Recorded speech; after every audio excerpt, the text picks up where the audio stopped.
Joseph സാറിന് പ്രത്യേക നന്ദി. ഇന്ന് ഓർമ്മകൾ മരിക്കുമോ എന്ന പ്രഭാഷണ പരമ്പരയിലെ 3-ാം ഭാഗമാണ്. ആദ്യ ദിവസം ഓർമ്മകൾ എങ്ങനെ ഉണ്ടാകുമെന്നും വളരെ ഭംഗിയായി വിവരിച്ചു.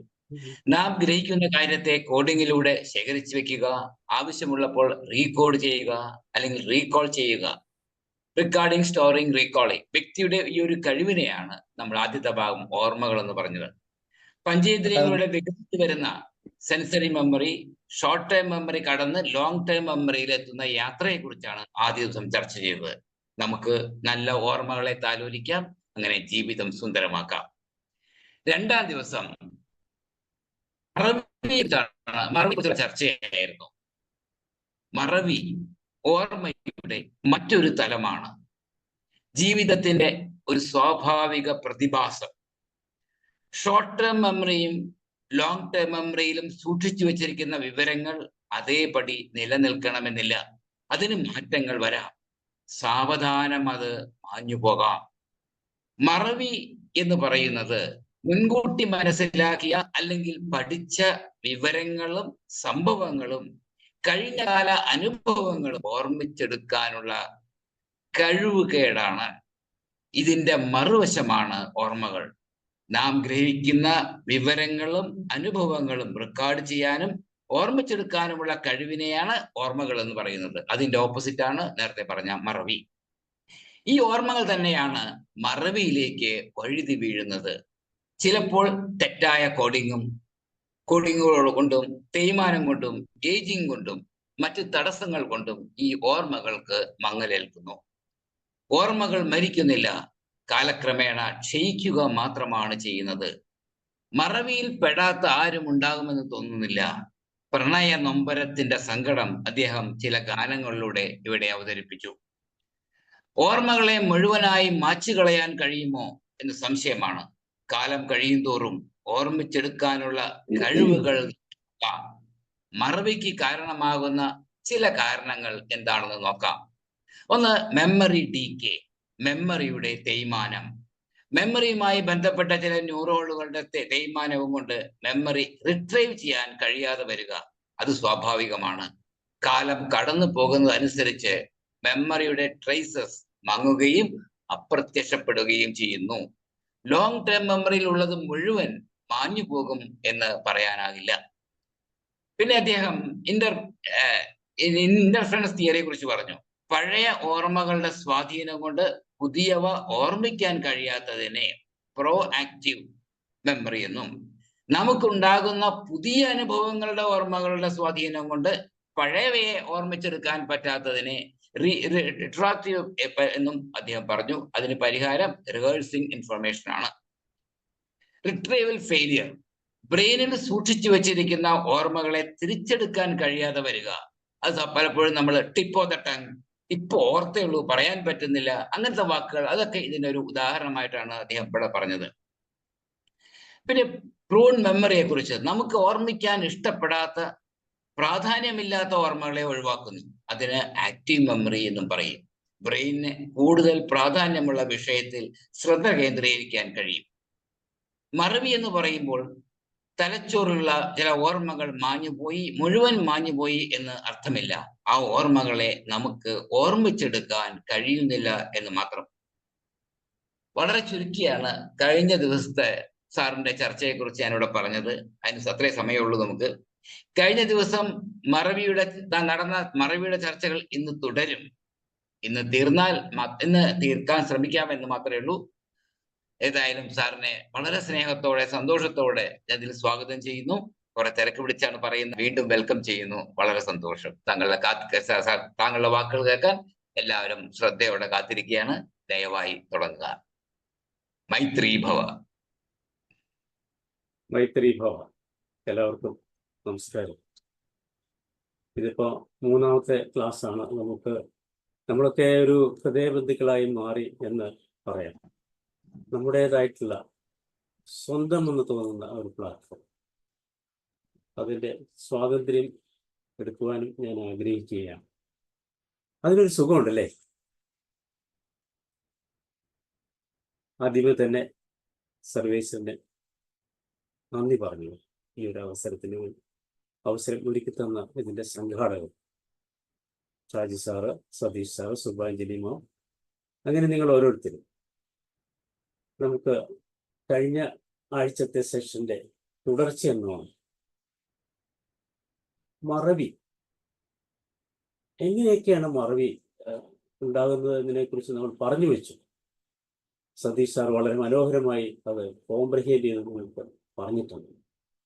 എനിക്ക് തോന്നുന്നത് 2 ക്ലാസ്സുകളിലെയും ഒരു സംഗ്രഹം സാർ ഇവിടെ അവതരിപ്പിച്ചു എന്നുള്ളതാണ്. വളരെ സന്തോഷം. നമുക്ക് മൂന്നാമത്തെ കാര്യത്തിലേക്ക് കടക്കാം. എങ്ങനെയാണ് വേറൊരു തരത്തിൽ മറവി ഉണ്ടാകും? Forgetting caused by failure to store. നമ്മൾ മറവി ഓർമ്മയുടെ കാര്യം പറഞ്ഞപ്പോൾ first encoding, storing and retrieving, ഈ 3 കാര്യങ്ങളാണ്. അപ്പോൾ ആ സ്റ്റോറിങ് വളരെ പ്രധാനപ്പെട്ട ഒരു കാര്യമാണ്. എങ്ങനെ സ്റ്റോർ ചെയ്യുന്നു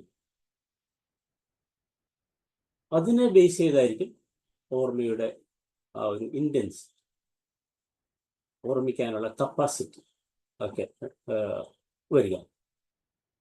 ലോങ് ടേം മെമ്മറിയിലേക്ക് വേണ്ട വിധം സ്റ്റോർ ചെയ്യാത്തത്, വേണ്ട വിധം സ്റ്റോർ ചെയ്യാന്ന് പറഞ്ഞാൽ നമുക്ക് ആദ്യം പറഞ്ഞു സെൻസറി മെമ്മറി, ദാറ്റ് ഈസ് നൈമിഷികമാണ്. ദെൻ ഷോർട്ട് ടേം മെമ്മറി, നൈമിഷികമാണെങ്കിൽ നമ്മളതിനെ പരിഗണിക്കുന്നത് ഷോർട്ട് ടേം മെമ്മറിയിലേക്ക് പോകും. ഷോർട്ട് ടേം മെമ്മറിയിൽ അതും കുറച്ചു കാലം നിൽക്കും. അവിടെ റിപ്പീറ്റ് ചെയ്യുകയും അതുപോലെ റിഹേഴ്സ് ചെയ്യുകയും ബോധപൂർവം നമ്മൾ നിലനിർത്താൻ ആഗ്രഹിക്കുകയും ചെയ്യും. അല്ലെങ്കിൽ അങ്ങനെ ബോധപൂർവം നിലനിർത്തപ്പെടേണ്ട ഒരു സാഹചര്യം വരികയും ചെയ്യുകയാണെങ്കിൽ that will go to long term memory. Long term memory എന്ന് പറയുന്ന ഒരു ട്രഷറിയാണ്, ലോങ് ട്രഷറിയാണ്. ഇഷ്ടം പോലെ ഓർമ്മകൾ, നമ്മുടെ ഉണ്ടായ കാലം മുതലുള്ള ഓർമ്മകൾ സ്റ്റോർ ചെയ്തിരിക്കുന്ന ഒരു ഹ്യൂജ് സ്റ്റോർ ഹൗസ് ആണെന്ന് പറഞ്ഞിരുന്നു. ഇപ്പൊ എൻകോഡിങ് പ്രോപ്പർ അല്ലെങ്കിൽ എന്ന് പറഞ്ഞാൽ ഇംപ്രോപ്പർ എൻകോഡിങ് ആണെങ്കിൽ, നമ്മൾ ഭക്ഷണം കഴിക്കുമ്പോൾ ചവച്ചരച്ച് കഴിക്കണമെന്ന് പറയും അല്ലേ? അങ്ങനെ ചെയ്തില്ലെങ്കിൽ എന്താണ് ഉണ്ടാകുക? ദഹനക്കേടുണ്ടാകും. അതൊരു ഫിസിക്കൽ ആണെന്ന് വിചാരിക്കുക. അതുപോലെ തന്നെ നമുക്ക് ചിന്തിക്കാം, ഒരു മാനസിക ദഹനക്കേട്, അത് ഉൾക്കൊള്ളാൻ പറ്റാത്തത്, ഉൾക്കൊണ്ട് സ്റ്റോർ ചെയ്യാൻ പറ്റാത്ത ഒരു അനുഭവം ഉണ്ടാകുകയാണെങ്കിൽ അങ്ങനെ വരാം. അപ്പോൾ അങ്ങനെ ശരിക്കും കൺസ്യൂം ചെയ്യാൻ പറ്റാത്ത ഒരവസ്ഥ, അതിനൊരു അഡാപ്റ്റീവ് മെമ്മറി എന്നൊക്കെ പറയും. ഞാനിപ്പോൾ ഒരു നാണയം കാണിക്കും. ഇത് എത്ര രൂപയുടെ നാണയമാണെന്ന് പറയാമോ? കാണാമോ എല്ലാവർക്കും? ഞാൻ പറഞ്ഞേക്കാം, ഇത് 5 രൂപയുടെ നാണയം ആണ്. പക്ഷെ ഞാനിത് 5 രൂപയുടെ നാണയമാണെന്ന് കരുതിയാണ് ഞാനിത് കൊണ്ടു നടന്നത്. പക്ഷേ ഇത് 1 പൗണ്ടാണ്. എങ്ങനെയോ എൻ്റെ കയ്യിൽ വന്നതാണ്. അപ്പോൾ ഈ ഒരു ഇത് കണ്ടു കഴിഞ്ഞപ്പോഴത്തേക്ക് ഞാൻ പെർസീവ് ചെയ്തു, ഏതാ ഇത് 5 രൂപയാണ്. അങ്ങനെയായിരിക്കും എൻ്റെ കയ്യിലും വന്നത്. ഒരു പഠനത്തിൽ US നടന്നൊരു ഒരു പെനിയുടെ പല രീതിയിലുള്ള പടങ്ങൾ വരച്ചു, ചിത്രങ്ങൾ വരച്ചു. എന്നിട്ട് അത് ഐഡന്റിഫൈ ചെയ്യാൻ പറഞ്ഞു, കറക്റ്റ് ഏതാണ്. അവർക്ക് ശരിയായിട്ട് ഐഡന്റിഫൈ ചെയ്യാൻ പറ്റിയില്ല എന്നുള്ളതാണ്. എന്നും കൈകാര്യം ചെയ്യുന്ന പൈസയാണ്, എന്നും കൈകാര്യം ചെയ്യുന്ന നാണയമാണ്. അതാണ് ഞാൻ ഈ 1 പൗണ്ട് എടുത്ത് കാണിച്ചത്. 5 രൂപ പോലെ തന്നെ ഇരിക്കും എൻ്റെ കയ്യിൽ വന്നത്. അപ്പോൾ നമ്മൾ ഡീറ്റെയിൽഡായിട്ട് അതിനകത്ത് പോകുന്നില്ല അല്ലേ? അതാണ്. അത് ഏത് വർഷത്തെയാണ്, ഇപ്പോൾ ഒരു കോയിൻ കിട്ടിക്കഴിഞ്ഞാൽ അത് ഏത് വർഷത്തെയാണ്, അതിനകത്ത് ആരുടെ പടമാണ്, ഇതൊന്നും നമ്മൾ 2 രൂപ. ഇപ്പം നമുക്ക് പലപ്പോഴും തെറ്റുപറ്റും, കാരണം 2 രൂപയോ 1 രൂപയൊക്കെ ഒരുപോലെ ഇരിക്കുന്നുണ്ട്. അത് വേറൊരു കാര്യം. അപ്പോൾ നമ്മൾ അവർക്കത് surprisingly bad at detecting that കോയിൻ്റെ പടം അവർക്ക് ഡിറ്റക്ട് ചെയ്യാൻ വളരെ അതിശയകരമായ രീതിയിൽ പറ്റിയില്ല എന്നുള്ളതാണ്. നമ്മൾ സാധാരണ തിരിച്ചറിയൽ ആവശ്യമുള്ളത് മാത്രം സ്റ്റോർ ചെയ്യും. 5 രൂപ കണ്ടു കഴിഞ്ഞാൽ അതേപോലെ ഇരിക്കുന്നു എന്നുള്ളത്, ഇതിനെ അഡാപ്റ്റീവ് ഫോർഗെറ്റിംഗ് എന്നാണ് പറയുക. നമുക്ക് ആവശ്യമുള്ളത് മാത്രം എടുക്കും, ബാക്കിയുള്ളത് കളയും, മൈൻഡ് ചെയ്യത്തില്ല. അല്ലെങ്കിൽ അതിനെ നമ്മളങ്ങ് കൺസിഡർ ചെയ്യും ഇങ്ങനെയാണെന്നുള്ളത്. അതിന് എന്താ പറയുക? അഡാപ്റ്റീവ് ഫങ്ഷൻ അല്ലെങ്കിൽ അഡാപ്റ്റീവ് ഫോർഗെറ്റിംഗ്. അഡാപ്റ്റീവായിട്ട് കുറെ നമ്മളങ്ങ് വിട്ടുകളയാണ്. നമ്മൾ കഴിഞ്ഞ ദിവസം വേറൊരു വാക്ക് പഠിച്ചിരുന്നു, പ്രൂണിങ്, അല്ലേ? പ്രൂണിങ് എന്ന് പറഞ്ഞു കഴിഞ്ഞാൽ ആവശ്യമില്ലാത്തതിനെ വെട്ടി ഒതുക്കി മെമ്മറി അതുപോലെ തന്നെ ചെയ്യുന്നു എന്നുള്ളതാണ് പറഞ്ഞത്. നമ്മൾ ഇങ്ങനെ സ്റ്റോർ ചെയ്യുമ്പോൾ ആവശ്യമുള്ളത് മാത്രമേ സ്റ്റോർ ചെയ്യുന്നുള്ളൂ. പൊതുവായിട്ട് നമ്മൾ അങ്ങനെ ഉൾക്കൊള്ളും എന്നുള്ളതാണ്. ഓക്കെ, അപ്പോൾ അതാണ് forgetting caused by failure to store. അപ്പോൾ ഇവിടെ ഈ 5 രൂപ കോയിനൊക്കെ എന്ന് പറഞ്ഞാൽ അത് വേണ്ട രീതിയിൽ കോഡ് ചെയ്തില്ല, എൻകോഡിങ് നടത്തിയിട്ടില്ല എന്നുള്ളതാണ്. അപ്പോൾ അങ്ങനെ നമ്മൾ പല കാര്യങ്ങളും ഒരു പൊതുധാരണയിൽ അതിനെ അക്സെപ്റ്റ് ചെയ്യുന്നു. എന്ന് പറഞ്ഞാൽ കുറേ കാര്യങ്ങൾ വേണ്ടാത്തതിനെ നമ്മൾ ഇഗ്നോർ ചെയ്യുന്നു, ഫോർഗെറ്റ് ചെയ്യുന്നു, അത് കോഡ് ചെയ്യാൻ ശ്രമിക്കുന്നില്ല എന്നുള്ളതാണ്. അങ്ങനെ വരുമ്പോൾ അങ്ങനെ ഫോർഗെറ്റിങ് സംഭവിക്കാറുണ്ട്. Then fourth one, motivated forgetting. Motivated forgetting എന്ന് പറഞ്ഞാൽ ബോധപൂർവമുള്ള, നമ്മൾ പർപ്പസ്ഫുള്ളി ചെയ്യുന്ന മോട്ടിവേറ്റഡ് ഫോർഗെറ്റിംഗ് എന്ന് പറയും. അതിന് ഉദാഹരണം, നമ്മളിപ്പോൾ ഒരു കാര്യം മറക്കാൻ വേണ്ടി ശ്രമിച്ചു കഴിഞ്ഞാലുള്ള കുഴപ്പം എന്താണ്? മറക്കാൻ വേണ്ടി ശ്രമിക്കുകയാണ്, അപ്പോൾ എന്താണ് സംഭവിക്കുക? കൂടുതൽ കൂടുതൽ ഓർക്കുകയാണ് ചെയ്യുക. അത് നമ്മുടെ മനസ്സിൽ കൺസോളിഡേറ്റ് ചെയ്യുകയാണ്. അപ്പം ഞാൻ പറയുകയാണ്, നിങ്ങൾ ഇന്നലെ കഴിച്ച കരിഞ്ഞ ദോശയെക്കുറിച്ച് ചിന്തിക്കണ്ട, അല്ലെങ്കിൽ നമുക്ക് ഇന്നലെ നടന്ന വഴക്കിനെ കുറിച്ച് നമുക്കിനി ചിന്തിക്കണ്ട എന്ന് പറഞ്ഞ് ഇങ്ങനെ ഓരോ ദിവസവും ചർച്ച ചെയ്തുകൊണ്ട് കഴിഞ്ഞാൽ എന്താണ് സംഭവിക്കുക? അത് നമ്മളെ ഹോൾഡ് ചെയ്തുകൊണ്ടേയിരിക്കും. ആ കരിഞ്ഞ ദോശയുടെ ചിത്രം നമ്മുടെ മനസ്സിൽ എപ്പോഴും ഉണ്ടാവും.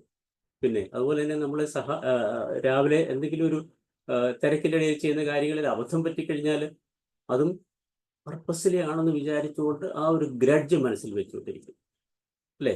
അങ്ങനെയൊക്കെ അതിനെ പർപ്പസ്ഫുള്ളി മറക്കാൻ ശ്രമിച്ചു കഴിഞ്ഞാൽ അതൊക്കെ പോട്ടെ പോട്ടെ പോട്ടെ എന്ന് പറഞ്ഞ് വീണ്ടും വീണ്ടും പറഞ്ഞുകൊണ്ടിരുന്നാൽ അത് മറവി ഓർമ്മ കൂടുകയുള്ളൂ. അത് നമ്മുടെ ഓർമ്മയുടെ ഇൻറ്റൻസിറ്റി കൂട്ടുകയുള്ളൂ. അപ്പം പർപ്പസ് അങ്ങനെ ഒരു ശ്രമമല്ല ആവശ്യം. പിന്നെയോ ഇങ്ങനെ ബോധപൂർവം മറക്കാൻ ശ്രമിച്ചാൽ നേരെ തിരിച്ചാണ് സംഭവിക്കുക എന്നുള്ളതാണ് ഞാൻ പറഞ്ഞു വരുന്നത്. Psychology says we cannot just will away unpleasant thoughts. നമുക്ക് മനഃപൂർവ്വം അങ്ങനെ തള്ളിക്കളയാൻ പറ്റില്ല, ബോധപൂർവം തള്ളിക്കളയാൻ പറ്റില്ല. പല കാര്യങ്ങളും നമ്മൾ പറയാറില്ലേ, ആ കാര്യം എന്നെ ഓർമ്മിക്കല്ലേ. പഴയ കഥയായിരിക്കും. വീടുകളിലൊക്കെ ചില സംഭവങ്ങളിലിപ്പം ഭാര്യയും ഭർത്താവും ഒക്കെ ആണെങ്കിൽ പണ്ട് നടന്ന കാര്യങ്ങളൊക്കെ സ്ത്രീകൾ ഓർത്തിരിക്കും. അന്ന് അവിടെ കല്യാണത്തിന് പോയപ്പോഴത്തേക്ക് വാങ്ങിത്തന്ന സാരി മോശമായിരുന്നതിൻ്റെ പ്രത്യേകത ഇപ്പോഴും തികട്ടിക്കൊണ്ടിരിക്കും, അല്ലേ? അപ്പോൾ ഭർത്താവ് പറയും എനിക്കും ചിലത് പറയാനുണ്ട്. അങ്ങനെ മറക്കാൻ ശ്രമിക്കുന്ന കാര്യങ്ങൾ ബോധപൂർവം ഇങ്ങനെ ചർച്ച ചെയ്ത് ശ്രമിച്ചു കഴിഞ്ഞാൽ അതിൻ്റെ എഫക്റ്റ് എന്ന് പറയുന്നത് ഓപ്പോസിറ്റ് ആയിരിക്കും എന്നുള്ളത് നമ്മൾ ഓർത്തിരിക്കണം. പുതിയ പഠനങ്ങൾ പറയുന്നു people can under certain circumstances force themselves to forget. നിർബന്ധപൂർവം നമുക്ക് മറക്കാനായിട്ട് പറ്റും. എങ്ങനെ? People can under certain circumstances force themselves to forget. നമ്മൾ നേരത്തെ പറഞ്ഞു മൈൻഡ് മെമ്മറിയെ പ്രൂൺ ചെയ്യും എന്ന് പറയുന്നത് പോലെ the mind normally purges memories, ശുദ്ധീകരിക്കും. വേണ്ടതിനെ മാത്രം കേന്ദ്രീകരിച്ചുകൊണ്ട് മനസ്സിന് അങ്ങനെ ഒരു കഴിവും ഉണ്ടെന്നാണ് പറയുക. The mind normally purges memories including emotional damage. നമ്മളെ വൈകാരികമായിട്ട് വിഷമിപ്പിച്ച കാര്യങ്ങൾ പോലും നമുക്കതിനെ കഴുകി ശുദ്ധീകരിക്കാനുള്ള കഴിവ് സ്വയം മനസ്സ് ചെയ്യുന്നു എന്നാണ് പറയുക. നമ്മളിത് പറഞ്ഞു വന്നത് മോട്ടിവേറ്റഡ് ഫോർഗെറ്റിങ്ങിനെ കുറിച്ചാണ്. ബോധപൂർവമുള്ള മറക്കാനുള്ള ശ്രമം, അല്ലേ? സാധാരണ നമ്മൾ മറക്കാൻ ശ്രമിക്കുന്ന കാര്യങ്ങൾ എങ്ങനെയുള്ള കാര്യങ്ങളൊക്കെയാണ് നമ്മൾ മറക്കാൻ ആഗ്രഹിക്കുന്നത്? നെഗറ്റീവായിട്ടുള്ള ഓർമ്മകൾ, അല്ലെ? ട്രോമാറ്റിക്, നമുക്ക് ട്രോമ തന്നിട്ടുള്ള, ഡിസ്റ്റർബിങ്, പെയിൻഫുൾ, ഇങ്ങനെയുള്ള കാര്യങ്ങളൊക്കെ, പെയിൻഫുൾ ഈവൻസ്, ഇതൊക്കെയാണ് നമ്മൾ മറക്കാൻ ശ്രമിക്കുക. ഒരു ആക്സിഡന്റ് കണ്ടു, അങ്ങനെയൊക്കെയുള്ള സംഭവങ്ങളൊക്കെ ഉണ്ടാകും. അല്ലെങ്കിൽ ആ, ആ, നമ്മുടെ ഇഷ്ടപ്പെട്ട അല്ലെങ്കിൽ നമ്മുടെ പ്രിയപ്പെട്ടവരുടെ തിരോധാനം അല്ലെങ്കിൽ മരണം, ഇതൊക്കെ അല്ലേ. അപ്പോൾ നമ്മളെ അപ്സെറ്റ് ചെയ്യുന്ന, നമ്മുടെ ആൻസൈറ്റിയെ പ്രൊവോക്ക് ചെയ്യുന്ന ഇങ്ങനെയുള്ള ഓർമ്മകളെ നമ്മൾ മറക്കാൻ ആഗ്രഹിക്കുന്നു, ബോധപൂർവം മറക്കാൻ ശ്രമിക്കുന്നു. അത് ഈ പറഞ്ഞതിലൊരു കൺഫ്യൂഷൻ ഉണ്ടാവാം. നമ്മളത് ബോധപൂർവം ഇങ്ങനെ പറഞ്ഞ് അല്ലെങ്കിൽ റിപ്പീറ്റ് ചെയ്ത് റിഹേഴ്സ് ചെയ്ത് മറക്കാൻ ശ്രമിക്കുമ്പോൾ നെഗറ്റീവ് എഫക്റ്റ് ഉണ്ടാകും. അല്ലാതെ നമുക്ക് ബോധപൂർവം കളയാൻ സാധിക്കും അണ്ടർ സർട്ടൻ സർക്കംസ്റ്റൻസസ്. അത് നമുക്ക് ഒഴിവാക്കാൻ പറ്റും എന്നാണ് പറയുക. ഇപ്പോൾ 2 തരത്തിലുണ്ട് മോട്ടിവേറ്റഡ് ഫോർഗെറ്റിംഗ്. 2 തരത്തിലുണ്ടെന്ന് പറയും. 2 ഫോംസ്. ഒന്ന് സപ്രസിങ്. സപ്രസിങ് എന്ന് പറഞ്ഞാൽ എന്താണ്? അടക്കി വെക്കുക, അല്ലേ? സപ്രസ് ചെയ്യുക. അപ്പോൾ അത് it is there. Suppressing, conscious forgetting എന്ന് പറയാം അതിന്. ബോധപൂർവം അടക്കി വെക്കുക. Okay, it is still there. Then repressing. ഒന്ന് സപ്രസിങ്, അടക്കി വെക്കുക. Then repressing. എന്താണ് റിപ്രസ് ചെയ്യുക എന്ന് പറഞ്ഞാൽ? മറക്കാൻ ശ്രമിക്കുന്നതിനെ നമ്മൾ സക്സീഡ് ചെയ്യുക, അല്ലെങ്കിൽ അതിനെ കീഴ്പ്പെടുത്തുക, റിപ്രസ് ചെയ്യുക. Unconscious forgetting. അവിടെ കോൺഷ്യസ് അല്ല, അവിടെ അൺകോൺഷ്യസ് ആയി. Unconscious forgetting. വിട്ടുകളയുക, കീഴ്പ്പെടുത്തുക, പൂർണ്ണമായും വിട്ടുകളയുക. അതാണ് റിപ്രസിംഗ്. ഓക്കെ, നമുക്കറിയാം എങ്ങനെയാണ് ഈ ഓർമ്മകൾ വീണ്ടും വീണ്ടും നിൽക്കുന്നത്, അല്ലെങ്കിൽ ഓർമ്മകൾ ലോങ് ടൈം മെമ്മറിയിലേക്ക് പോകുന്നത്. റിപ്പീറ്റ് ചെയ്യുമ്പോൾ. അതാണ് ഞാൻ നേരത്തെ പറഞ്ഞത്. റിപ്പീറ്റ് ചെയ്ത് റിഹേഴ്സ് ചെയ്ത് ഫോർഗെറ്റ് ചെയ്യാൻ ശ്രമിക്കരുത്. അത് ഓപ്പോസിറ്റ് ഫലമാണ് തരിക, അല്ലേ? നമുക്ക് ഓർമ്മ കൂട്ടാനാണ് ഈ പറയുന്ന കാര്യങ്ങളൊക്കെ ചെയ്യേണ്ടത്. ഏതൊക്കെയാ? റിഹേഴ്സ് ചെയ്യുക, റിപ്പീറ്റ് ചെയ്യുക, റിമെമ്പർ ചെയ്യുക. നെഗറ്റീവ് കാര്യങ്ങളൊക്കെ ലെസ് ഡിസ്കസ്ഡ് ആണ്. Rehearse or remember. നെഗറ്റീവായിട്ടുള്ള കാര്യങ്ങൾ നമ്മൾ ബോധപൂർവം ലെസ് ഡിസ്കസ് ചെയ്യുക, ചർച്ചയ്ക്ക് വെക്കരുത്. പിന്നെ ഏറ്റവും ആവശ്യമെങ്കിൽ മാത്രം അത് റെഫർ ചെയ്യാമെന്ന് മാത്രമേ ഉള്ളൂ. ഇങ്ങനെ വീണ്ടും വീണ്ടും ചർച്ച ചെയ്യരുത്, റിഹേഴ്സ് ചെയ്യരുത്, റിമെമ്പർ ചെയ്യരുത്. Okay, discuss, rehearse, repeat, remember. ഇതെല്ലാം എന്താണ് ചെയ്യേണ്ടത്? പോസിറ്റീവ് കാര്യങ്ങൾ മാത്രം ചെയ്യുക. പോസിറ്റീവ് കാര്യങ്ങൾ അത് നമ്മുടെ ഓർമ്മയിൽ തങ്ങി നിൽക്കത്തക്ക രീതിയിൽ ചെയ്യുക എന്നുള്ളതാണ്. നെഗറ്റീവ് വിട്ടുകളയുക. ഡിസ്കസ് ചെയ്യാനുള്ള അവസരം ഉണ്ടായാലും ഒഴിഞ്ഞു മാറുക. ഇനി നമുക്ക് അതർ കോസസ് ഓഫ് ഫോർഗെറ്റിങ്ങിനെ കുറിച്ച് ഒന്ന് ഓടിച്ച് പറയാം. മിക്കവാറുമൊക്കെ ഫിസിക്കലായിട്ടുള്ള കാര്യങ്ങളാണ്. ഒന്ന്, alcohol consumption negatively affect memory. അങ്ങനെ ഉണ്ടാകുന്ന ഫോർഗെറ്റിംഗ് നല്ലതാണോ? അല്ല. ഇവിടെ ആൽക്കഹോൾ കൺസംഷൻ കൊണ്ട് വരുന്ന മറവി എന്ന് പറയുന്നത് it is not positive. Alcohol consumption കൊണ്ടും ഫോർഗെറ്റിംഗ് വരാം എന്നുള്ളത്. ഡിപ്രഷൻ. ഡിപ്രഷൻ ആകുമ്പോൾ എന്താണ്? Low mood, low interest, difficulty in concentrating. ഇതെല്ലാം ഫോർഗെറ്റ്ഫുൾനെസ് ഉണ്ടാക്കും. ഒന്ന് alcohol consumption, depression, lack of sleep. ഉറക്കത്തിന്റെ പ്രാധാന്യത്തെക്കുറിച്ച് പലരും പറഞ്ഞു ഉറക്കളച്ചധ്വാനിച്ച് ജയിക്കണമെന്നൊക്കെയാണ് പറയുന്നത്. ആ ഒരു കൺസെപ്റ്റൊക്കെ പോയി.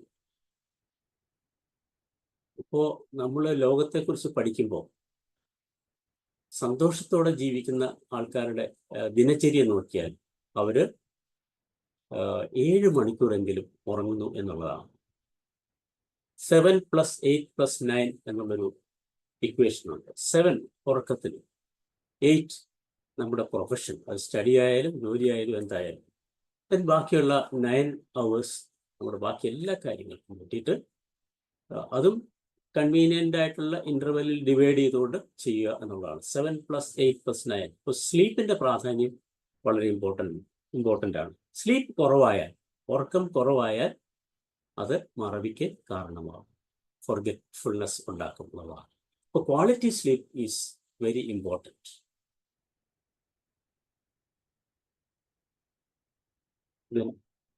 മെഡിക്കേഷൻസ്, മരുന്നുകൊണ്ട് ചില മരുന്നുകളൊക്കെ കഴിച്ചു കഴിഞ്ഞാൽ മറവി ഉണ്ടാകാം, ഫോർഗെറ്റ്ഫുൾനെസ് ഉണ്ടാകാം. Some medications affect memory. ഡോക്ടർക്കൊക്കെ അറിയാമല്ലോ, ആൻറ്റി ഡിപ്രസൻസ്, സെഡേറ്റീവ്സ്. കോൾഡിനും അലർജിക്കും ഒക്കെ മരുന്ന് കൂടുതൽ കഴിച്ചാലും ഈ പറഞ്ഞ പ്രശ്നം ഉണ്ടാകും എന്നാണ് പറയുന്നത്. എനിക്കറിഞ്ഞുകൂടാ, ഇത് ഞാൻ മനസ്സിലാക്കിയിട്ടുണ്ട്. സ്ട്രെസ് കൊണ്ട് ഫോർഗെറ്റ്ഫുൾനെസ് ഉണ്ടാകും, ഫോർഗെറ്റിംഗ് ഉണ്ടാകും. ദെൻ ഏജ്, അത് കോമൺ ആണ്, നമുക്കറിയാം, കോമൺ ആണ്, നോർമലാണ്. കോഗ്നിറ്റീവ് ഡിക്ലൈൻ ഉണ്ടാകുന്നത് കൊണ്ട്, ഡ്യൂ ടു ഓൾഡ് ഏജ് ഉണ്ടാകുന്നത് കൊണ്ട് ഫോർഗെറ്റിംഗ് ഉണ്ടാവാം. ഇനി ഹൗ ടു മിനിമൈസ് ഫോർഗെറ്റിംഗ്, എങ്ങനെ മിനിമൈസ് ചെയ്യാം? മറവി ആവശ്യമാണല്ലേ കുറച്ച് കാര്യങ്ങൾക്കൊക്കെ, യെസ്. പക്ഷെ നമുക്കിപ്പോൾ ഇതെങ്ങനെ, അധികമായാൽ കുഴപ്പമാണ്. അപ്പം ഫോർഗെറ്റിംഗ് എങ്ങനെ മിനിമൈസ് ചെയ്യാം? അമിതമായാൽ ദൂഷ്യമാണല്ലോ അല്ലേ മറവി. അതിന് മെഡിറ്റേഷനും ഒക്കെ പ്രയോജനം ചെയ്യും. ദെൻ സ്ലീപ്പ് നമ്മൾ ഓൾറെഡി പറഞ്ഞു കഴിഞ്ഞു. ഓർത്തെടുക്കാൻ ശ്രമിക്കുക. അത് എക്സർസൈസ് കൊടുക്കുക എന്നുള്ളതാണ് അല്ലേ, മെന്റൽ എക്സർസൈസ്. കൂടുതൽ പഴയ പാട്ടുകളെ കുറിച്ചൊക്കെ ചർച്ച ചെയ്യുകയും പഴയ കാര്യങ്ങൾ. അപ്പോൾ നമ്മൾ ഒരു maintain A memory bank account, ഒരു മെമ്മറി ബാങ്ക് അക്കൗണ്ട് കീപ്പ് ചെയ്യുന്നത് നല്ലതാണ്. പുതിയ പുതിയ വാക്കുകൾ ഡെയിലി പഠിക്കുക, പുതിയ ആശയങ്ങൾ, പുതിയ സ്കില്ലുകൾ, പുതിയ വഴികൾ, അതൊക്കെ പഠിച്ച് മനസ്സിന് എക്സസൈസ് കൊടുക്കുക. Mental memory exercise, memory bank account എന്നാണ് ഞാൻ പറഞ്ഞത്. എക്സസൈസ്, ശാരീരിക എക്സസൈസ് പോലും ഫോർഗെറ്റിംഗ് കുറയ്ക്കും. അതെന്തുകൊണ്ടാണ്? എക്സസൈസ് ചെയ്യുമ്പോഴത്തേക്ക് നമ്മുടെ ബോഡി ഫങ്ഷൻ നന്നായിട്ട് പ്രവർത്തിക്കും അല്ലേ, ബ്ലഡ് സർക്കുലേഷൻ കൂടും, ദെൻ ബ്രീത്തിങ്, ഇതെല്ലാം. അങ്ങനെ വരുമ്പോഴത്തേക്കും ഫോർഗെറ്റിംഗ് കുറയ്ക്കാൻ പറ്റും. ഇത് രണ്ടും രണ്ടും പരാമർശിക്കപ്പെടുന്നുണ്ട് ഇവിടെ. മിനിമൈസ് ഫോർഗെറ്റിംഗ് എന്ന് പറഞ്ഞു കഴിഞ്ഞാൽ മെമ്മറി കൂട്ടുക എന്നുള്ളതിൻ്റെ അർത്ഥമുണ്ട് അല്ലേ. അപ്പോൾ സ്ലീപ്പിൻ്റെ കാര്യം പറഞ്ഞു, എക്സസൈസിൻ്റെ കാര്യം പറഞ്ഞു. റിഹേഴ്സ് ആൻഡ് റിപ്പീറ്റ്, അതാണ് നേരത്തെ സുഭാഞ്ജലി മാം പറഞ്ഞത്. റൈറ്റ് ഇറ്റ് ഡൗൺ, എഴുതി വയ്ക്കുക, ഇമ്പോർട്ടൻ്റ് ഇൻഫർമേഷനൊക്കെ എഴുതി വയ്ക്കുക. എന്നിട്ടത് പിന്നെ റെഫർ ചെയ്യുമ്പോഴത്തേക്ക് നമ്മുടെ മെമ്മറി കൂടും, അല്ലെങ്കിൽ ഫോർഗെറ്റിങ്ങിനെ നമുക്ക് തടയാൻ പറ്റും. ഈസിലി ഫോർഗെറ്റിംഗ് എന്നുള്ള അതിനെ നമുക്ക് തടയാൻ പറ്റും എന്നുള്ളതാണ്. Write it down and refer it later, പിന്നീട് ഓർക്കാനായിട്ട്. മറവി നെഗറ്റീവ് മാത്രമല്ല കേട്ടോ, കുറേ മറവികൾ കൊണ്ട് നമുക്ക് നമ്മുടെ മെമ്മറി ഇമ്പ്രൂവ് ചെയ്യുന്നുണ്ട്. ആവശ്യമില്ലാത്ത കുറേ കാര്യങ്ങൾ നമ്മൾ പഠിച്ചു വെച്ചിട്ടുണ്ട് പണ്ട്. ഇപ്പോൾ കോസ് തീറ്റ, സൈൻ തീറ്റ, ഇതൊക്കെ ഇമ്പോസിഷൻ A+B² ഒക്കെ ഒത്തിരി നമ്മൾ പഠിച്ചിട്ടുണ്ട്. അതൊക്കെ നമ്മൾ സിമ്പിളി ഇഗ്നോർ ചെയ്തിട്ടുണ്ട്, മറന്നിട്ടുണ്ട് അല്ലേ, കാരണം നമുക്ക് ആവശ്യം വരുന്നില്ല. അതാണ് നമ്മൾ നേരത്തെ പറഞ്ഞ പ്രൂണിങ് എഫക്റ്റ് ഒക്കെ. പ്രൂണിങ്, ചെത്തി മിനുക്കുക, അല്ലെങ്കിൽ ആവശ്യമില്ലാത്തത് കളഞ്ഞ് പ്യൂരിഫൈ ചെയ്യുക, ശുദ്ധീകരിക്കുക എന്നൊക്കെ പറയും. അപ്പോൾ അതും ഇമ്പ്രൂവ് ചെയ്യുന്നുണ്ട്. മെമ്മറി ഇമ്പ്രൂവ് ചെയ്യാനായിട്ട് മറവി നല്ലതാണ്. ആവശ്യമില്ലാത്തൊക്കെ മറന്നു കഴിഞ്ഞാൽ ആവശ്യമുള്ളത് ഓർത്ത് വയ്ക്കാനായിട്ട് കൂടുതൽ സാധ്യതയാണ് എന്നുള്ളതാണ്. ഇറലവൻ്റ് ആയിട്ടുള്ള കാര്യങ്ങൾ ലെറ്റ് ദം ഗോ, അവയെ ഉപേക്ഷിക്കുക, വിട്ടുകളയുക. അതിങ്ങനെ ഒരു പാടക്കെട്ട് പോലെ നമ്മുടെ ചുമലിൽ വേണ്ട, മനസ്സിൽ വേണ്ട എന്നുള്ളതാണ്. അങ്ങനെയാകുമ്പോഴത്തേക്കും നമ്മുടെ മെമ്മറി സ്ട്രോങ് ആകും, വേണ്ടവയെ സ്ട്രോങ് ആക്കാൻ പറ്റും എന്നുള്ളതാണ്. Follow adaptive forgetting. ഞാനിപ്പോൾ പൈസയുടെ കാര്യം പറഞ്ഞു, അതിനകത്ത് ഇറവലൻ്റ് ആയിട്ടുള്ള കാര്യങ്ങളെക്കുറിച്ച് നമ്മൾ ചിന്തിക്കേണ്ട കാര്യമില്ല. അഡാപ്റ്റീവ് ഫോർഗെറ്റിംഗ് ഉപയോഗിക്കാം, മനസ്സിലാക്കി ഉപയോഗിക്കാം. നമ്മൾ കാഴ്ചയുള്ളവരാണ്. ഹെലൻ കെല്ലറാണ് പറഞ്ഞത്, കാഴ്ചയുണ്ടായിട്ടും കാഴ്ചപ്പാടില്ലാത്തത് അന്ധതയേക്കാൾ ഭയാനകമാണ്. നമ്മളൊക്കെ ജീവിച്ചിരിക്കുന്നു. ജീവനുണ്ടായിട്ടും ജീവിച്ചിരിക്കാത്തവരാണ് ലോകത്തിലധികവും. അവരിൽ ഒരാളാകാതിരിക്കാൻ നമ്മൾ ഉണർന്നിരിക്കണം, ഒപ്പം സഞ്ചരിക്കണം. ഓർമ്മകൾ കൊണ്ട് ചങ്ങലകൾ സൃഷ്ടിക്കേണ്ട. ചില ഓർമ്മകൾ നമുക്ക് ചങ്ങലയാകുന്നുവെങ്കിൽ അവയെ ഫോർഗറ്റ് ചെയ്യുക, മറക്കാം. തളർത്തുന്ന ഓർമ്മകൾ, വേദനിപ്പിക്കുന്ന ഓർമ്മകൾ, അതിനെയൊക്കെ മറക്കാം, വിട്ടുകളയാം. നമുക്ക് വേണ്ടത് വളർത്തുന്ന, ഉന്മേഷം പകരുന്ന ഓർമ്മകളാണ്. ബൈബിളിലും ഫോർഗെറ്റിങ്ങിനെ കുറിച്ച് ഒരു പരാമർശമാണ്. ഒരു പരാമർശമല്ല, പലയിടത്തും ഉണ്ട്. ഫിലിപ്പിയക്കാർക്ക് എഴുതിയ ലേഖനം 3-ാം അധ്യായം 13 മുതൽ 14 വരെ, 13-14 വാക്യങ്ങൾ ഇങ്ങനെ പറയുന്നു. അത് ലക്ഷ്യത്തെക്കുറിച്ച് പറയുമ്പോഴാണ്, ലക്ഷ്യത്തിൽ ഉറച്ചു മുന്നോട്ട് പോകുന്നു. എന്നാൽ ഒരു കാര്യം ഞാൻ ചെയ്യുന്നു, എൻ്റെ പിന്നിലുള്ളവയെ വിസ്മരിച്ചിട്ട് മുന്നിലുള്ളവയെ ലക്ഷ്യമാക്കി ഞാൻ മുന്നേറുന്നു. യേശുക്രിസ്തുവിലൂടെ ഉന്നതത്തിലേക്കുള്ള ദൈവത്തിൻ്റെ വിളിയാകുന്ന സമ്മാനത്തിന് വേണ്ടി ഞാൻ ലക്ഷ്യത്തിലേക്ക് പ്രയാണം ചെയ്യുന്നു. നമ്മുടെ ലക്ഷ്യം നല്ലതാണെങ്കിൽ, നമ്മുടെ ലക്ഷ്യത്തിന് അർത്ഥമുണ്ടെങ്കിൽ എന്ത് ചെയ്യാം? പിന്നിലുള്ളവയെ വിസ്മരിച്ചിട്ട് മുന്നോട്ട് കുതിക്കാം എന്നുള്ളതാണ്. ലക്ഷ്യം നോബിളാണെങ്കിൽ അതിൻ്റെ സാക്ഷാത്കാരത്തിന് വേണ്ടി പഴയത് വേണ്ടെന്ന് വെക്കണമെങ്കിൽ വേണ്ടെന്ന് വയ്ക്കാം, പഴയത് തടസ്സമെങ്കിൽ വിസ്മരിക്കാം. എന്ന് വെച്ച് ദാറ്റ് ഡസൻറ്റ് മീൻ നമ്മൾ ഗ്രാറ്റിറ്റ്യൂഡ് ഇല്ലാത്തവരായിരിക്കണം എന്നല്ല, അത് വേണം. വേറൊന്നുകൂടി, ഫോർഗെറ്റ് ദി ഫോർമർ തിങ്സ്, പഴയ കാര്യങ്ങൾ മറക്കൂ. Do not dwell on the past, പഴയതിൽ അല്ലെങ്കിൽ കഴിഞ്ഞു പോയതിൽ ഡ്വെൽ ചെയ്യരുത്, അതിൽ തന്നെ ഇങ്ങനെ ജീവിക്കരുത്. മനസ്സിലാക്കുന്നില്ലേ? ഐസയ 43:18-19. അപ്പോൾ manage memory, manage forgetting, focus on positive experiences, practice mindfulness. Sir പറഞ്ഞതുപോലെ സീക്ക് പ്രൊഫഷണൽ ഹെൽപ്പ്, ആവശ്യമെങ്കിൽ പ്രൊഫഷണൽ ഹെൽപ്പ് തേടുക എന്നുള്ളതാണ്. Manage thoughts and emotions.